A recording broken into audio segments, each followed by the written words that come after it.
No i co my tu mamy? A my tu mamy równo 40 000 kilometrów. 40 000 najlepszych kilometrów, jakie w życiu zrobiłem. Znaczy najlepiej mi się tym autem jeździ ze wszystkich aut, jakie miałem. A różnymi autami jeździłem, i swoimi, i nie swoimi. Spróbuję zaraz tu zaparkować, leję i coś poopowiadać. Akurat mi się udało w takim fajnym miejscu, że wybiło 40 000. Zaparkujemy, przejdziemy się dookoła i coś sobie poopowiadamy. Więc co? No więc generalnie znowu nuda. No nie ma co opowiadać, bo w aucie nic się nie dzieje.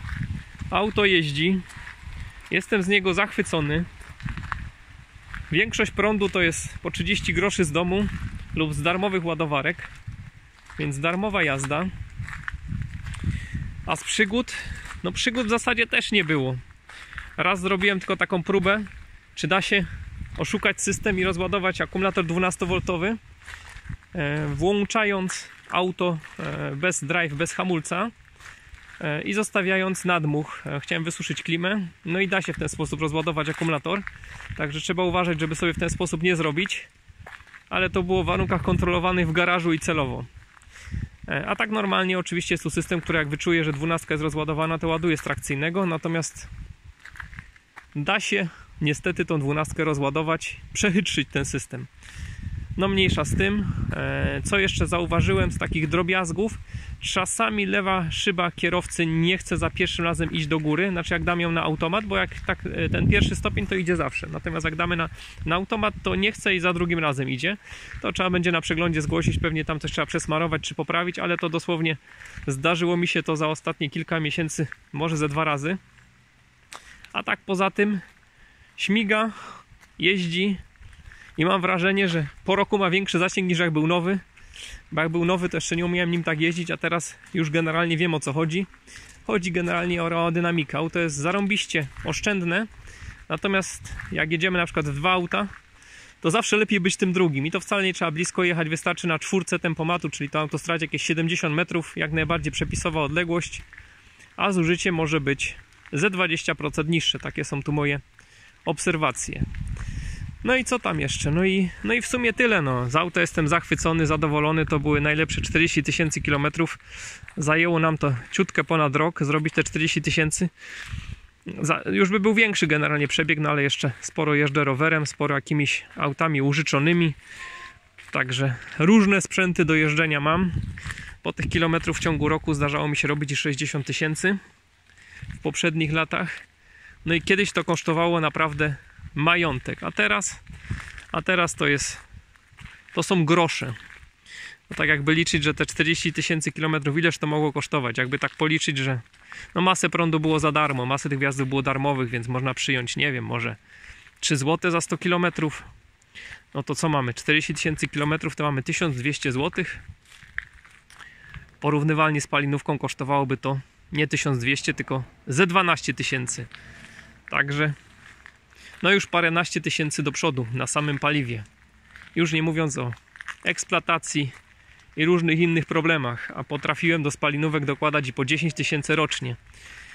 Do serwisowania niestety takich samochodów, bo one niestety bezawaryjne czasami nie są. Czasami są, czasami nie są. Natomiast elektryki, no rewelacja. Rewelacja. Jestem zachwycony. Nigdy bym się na inne auto inne nie zamienił. Nikt mi za to nie płaci, że tak mówię.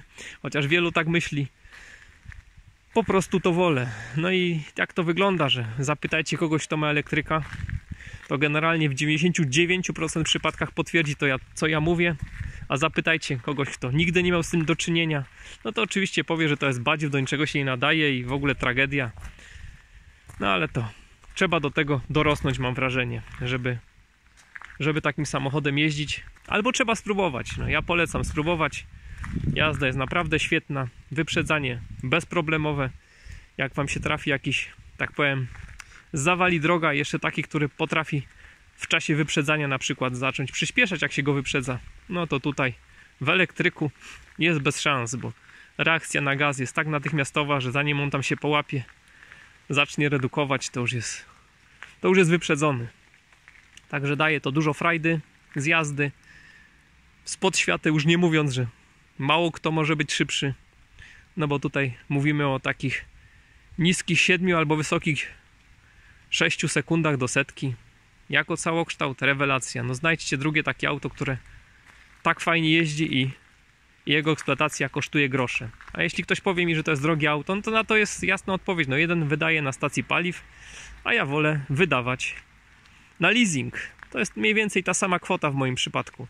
Z tym, że leasing się skończy, a wydawanie na stacji paliw no nigdy się nie skończy. I jak ja spłacę leasing, to jeśli wszystko dobrze pójdzie, to będę miał darmową jazdę, a spalinówką jeżdżąc do końca życia bym tylko te pieniądze przepalał i robił z nich trujące spaliny. Znaczy no, w nowych samochodach nie są trujące, no ale mówmy się, 9 na 10 to nie są nowe samochody.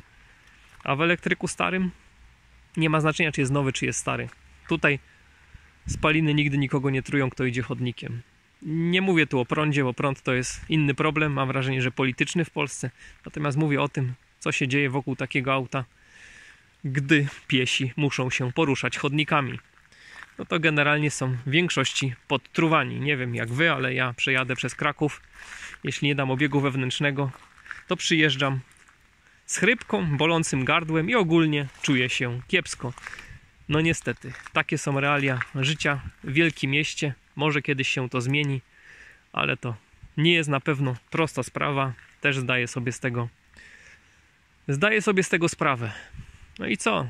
No i na 40 000 nadal jestem zachwycony. Polecam auto każdemu. Robiłem też takie testy ostatnio pojemności akumulatora, więc pojemność akumulatora wyliczona na podstawie zużycia i przejechanego dystansu to jest 64 kWh. No i mógłbym tu zaczerniać rzeczywistość i powiedzieć, że rok i żadnej degradacji. No ale robiłem też testy, jak auto było nowe. Jak było nowe, to 65-66 kWh dało się z niego wydobyć. Także po roku mamy nominalną pojemność akumulatora, a jak był nowy, to dostaliśmy w gratisie, myślę, 2 kWh użytecznej energii. Także tak to wygląda po roku i 40 000. 2 kWh teoretycznie nam zniknęły, natomiast dzięki temu, że nauczyłem się tym autem jeździć, jestem w stanie przejechać nawet w takim trybie autostradowym 400 km, jak dobrze pójdzie. A w tamtym roku robiłem 350, także technika jazdy jednak dała więcej i robię teraz lepsze zasięgi. A 400 km to jest zazwyczaj ze 3-4 godziny jazdy. I tak trzeba zrobić przystanek. I taka tutaj anegdota. Jadąc z północy Chorwacji, przejechaliśmy całe Węgry, przejechaliśmy pół Słowacji, zatrzymując się po drodze kilka razy, nie ładując samochodu. Zrobiliśmy jedno ładowanie na Słowacji i na tym już dojechaliśmy do Krakowa i dowieźliśmy ponad 100 km zasięgu. Bo po prostu ładowaliśmy się za długo, no ale trzeba było zjeść, skorzystać z toalety. No niestety, nie udało się nam tak szybko tego zrobić, jak auto zdążyło się szybko naładować. Także taka trasa powrotna z północy Chorwacji, bo tam nocowaliśmy, taki mamy zwyczaj. Nie jest to zwyczaj z aut elektrycznych, autem spalinowym też tak robiliśmy. Z północy Chorwacji przyjeżdżamy i potrzebujemy na to pół godziny ładowania? Czy to jest jakiś problem? Czy tym się nie da jeździć? No bez przesady. Naprawdę da się, tylko trzeba to jakoś ogarnąć, przestawić się, zdobyć trochę wiedzy. No i jeśli ktoś sporo jeździ, no to myślę, że warto się nad takim samochodem zastanowić. No bo po co płacić za paliwo, jak można płacić leasing czy jakiś kredyt i za kilka lat spłacić i mieć święty spokój z tym tankowaniem. A ładowanie w domu to jest naprawdę dużo przyjemniejsze niż jeżdżenie po stacjach i wydawanie tam majątku. Także polecam. Przy okazji tutaj polecam i dziękuję Wadowskim z Gaju. To jest miejsce, gdzie zakupiliśmy ten samochód. Dużo moich znajomych już tam zakupiło. Mam z nimi ciągły kontakt. Tych Niro jeździ co najmniej kilkanaście. Że tak powiem, w moich kontaktach w telefonie mam na bieżąco kontakt z tymi ludźmi. Te Niro już mają różne przebiegi, jedne większe, drugie mniejsze i generalnie żadnych problemów. Także polecam, bo samochodzik godny uwagi, godny zastanowienia, no ale każdy musi policzyć sam, czy dla niego to będzie dobry wybór i czy ma gdzie to ładować, bo jeśli nie ma gdzie ładować, no to jeszcze na razie myślę, że nie. Najpierw trzeba ogarnąć miejsce do ładowania. To zawsze podstawa. Także co tam. Nie przedłużam. Dziękuję bardzo za uwagę. Zachęcam jak zwykle do subskrypcji, do wspierania kanału i do zobaczenia. Cześć.